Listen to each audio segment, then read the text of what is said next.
Ma'am, I'm sorry, your card doesn't have enough balance. The pharmacy cashier tossed the card back onto the counter, irritation all over her face. Either pay cash or stop blocking the line. The woman tightened her arms around the little boy in her chest, her voice shaking. Please, this is all the money I have. The doctor said he has to take this medicine tonight. I promise I'll come back tomorrow with the rest. The cashier cut her off without hesitation. Ma'am, if you don't have money, you need to leave. This isn't a charity.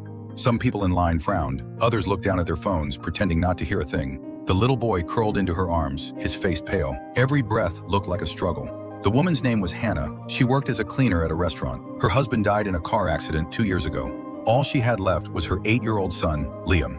That day, Liam's asthma suddenly flared up. She gathered every last dollar she had, but she was still short. The cashier coldly pulled the medicine back. Ma'am, no money. Don't waste my time. Hannah bit her lip, held her son tighter, and turned to leave. Just then, a man stepped forward behind her. His voice was calm, but firm. Put those medicines on my bill. The cashier froze. Sir, these aren't cheap. The man placed his card on the counter. That's not your concern. Just run it. Hannah didn't react at first. No, I can't take your money. I don't even know you. The man looked at her seriously. Right now, all you need to do is save your child.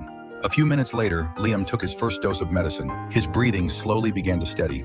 Hannah clutched the medicine box, tears finally spilling down her face. Thank you, sir. I don't know how I could ever repay you. The man was silent for a moment, then asked softly, a few years ago, did you volunteer at a church in Brooklyn, serving meals to the homeless on Friday nights? Hannah froze. Yes, I did.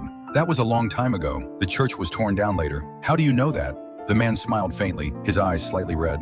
Back then, I had just come out of rehab. I had nothing. Every Friday night, you handed me a hot meal. You'd pat my shoulder and say, God hasn't given up on you, so don't give up on yourself. You probably forgot, but I carried those words for years. Later, I went to night school. I worked, I rebuilt my life. He looked at Hannah, his voice dropping. Today, I walked into this pharmacy just to buy some cold medicine. But when I saw you holding your child, begging quietly while no one helped, he paused. I realized maybe God was giving me a chance to return the words you once gave me.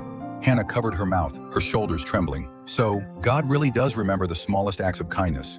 Some kindness feels like it disappears in life, but it never does. It's quietly kept by God and returned at exactly the right moment. If you believe that genuine kindness always finds its way back, leave a heart in the comments.